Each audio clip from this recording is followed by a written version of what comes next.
E pastor Lorival, que prazer, que honra, mais uma vez.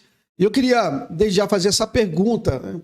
Pastor Lorival, qual que seria a razão, né?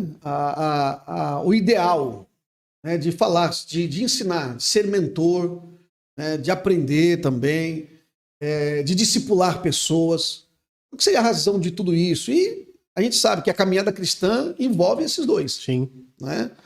E na sua concepção, nos seus ensinamentos, na sua visão teológica, por que é necessário estarmos, né, envolvidos com essas áreas? Joia. André, eu posso só responder algo antes? Fica à vontade, aqui é a sua casa. Quando a gente estava falando da formação e tudo mais, eu fico sempre com o pé atrás de falar, muito por causa da nossa cultura brasileira, né? Certo. A nossa cultura brasileira, ela tem dificuldade com os dois lados. Deixa eu exemplificar isso. Se eu falo, as pessoas vão pensar assim, nossa, como ele é arrogante. Soberbo. Se eu não falo, eles vão falar, nossa, que falsa modéstia. Então você sempre fica nesse impasse. Isso é muito da nossa cultura, né? Sim. Muito de quem nós somos como brasileiros, né? Perfeito. E daí você acaba gerando outros problemas, né? Comparação. Esse pastor é assim, aquele outro é assim.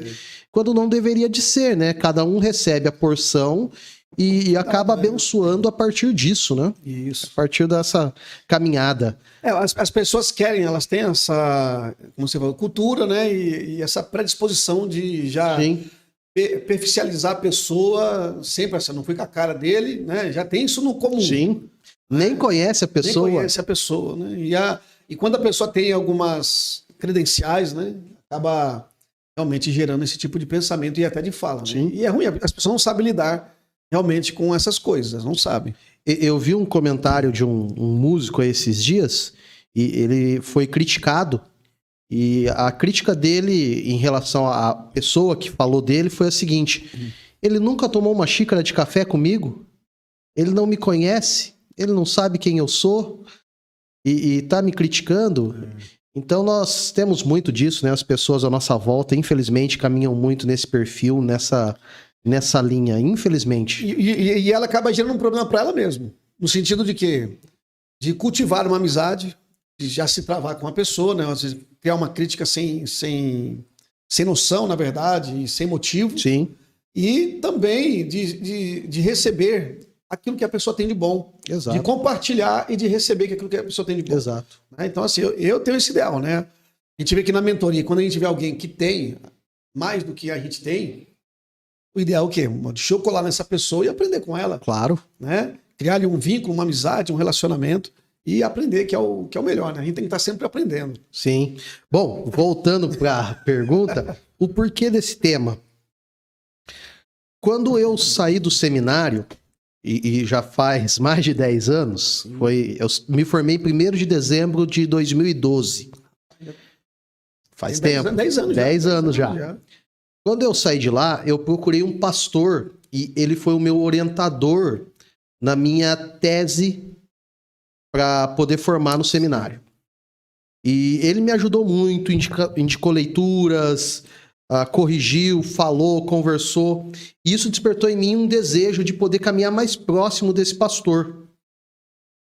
E eu fui falar com ele. Quando eu falei com ele, ele falou não. Meu Deus. Ele falou não. Que frustração.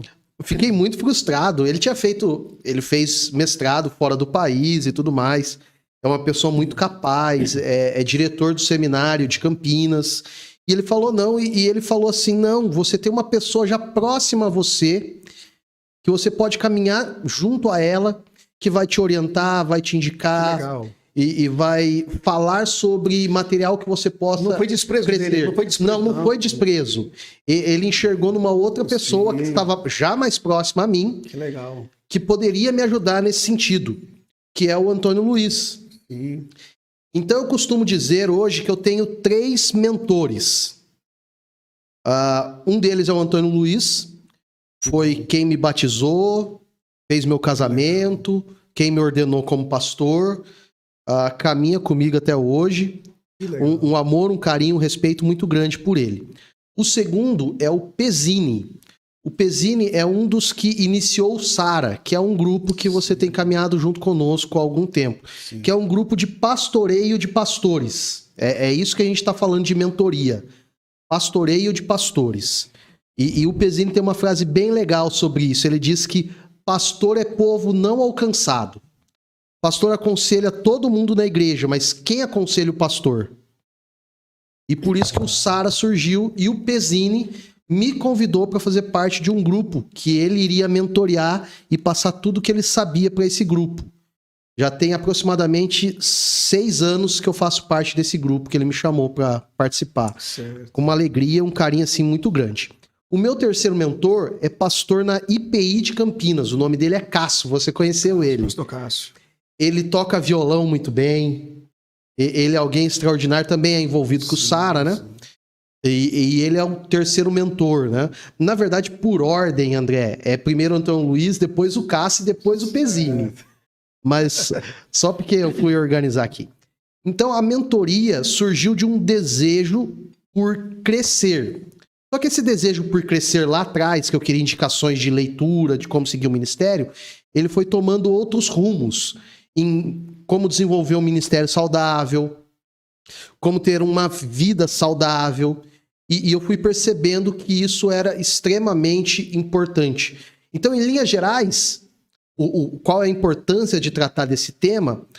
Porque mentores podem nos ajudar a crescer e a termos vidas saudáveis dentro do reino de Deus. E eu estou pensando em pastores a princípio. Obviamente, a gente estende isso para as pessoas da igreja, claro que sim. Membros, né, comum, como a gente chama. Mas funciona um pouquinho diferente do que como funciona com os pastores, né? Na verdade, fica mais parecido com aquilo que nós chamamos de discipulado. Por isso, mentoria, discipulado e caminhada cristã. Sim.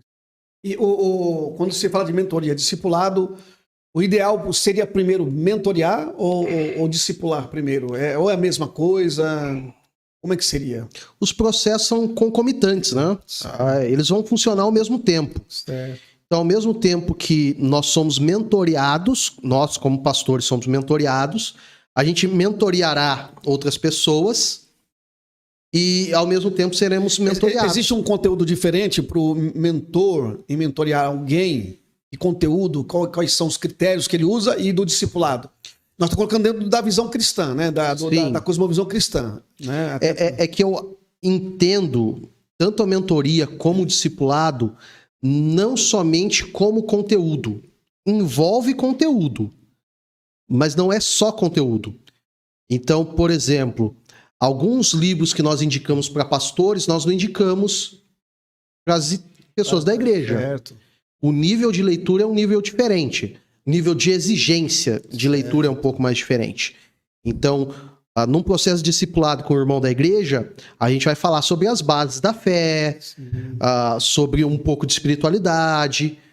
Com um pastor, a gente já vai tratar um pouquinho mais o coração do pastor. O mentor vai mais assim na questão coração, mente. Sim, né? sim. Às vezes o relacionamento do pastor, família. Exato. Ajudando ali nessas áreas, né? Exato. Então não é diretamente só porque discipular conteúdo. O pastor já sabe Bíblia.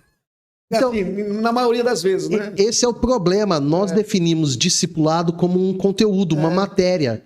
Então a gente fala que nós vamos discipular uma pessoa e a gente vai lá com um conteúdo programático e vai falar: Deus é isso, Jesus é aquilo, o Espírito Santo é isso, igreja é assim, batismo significa isso.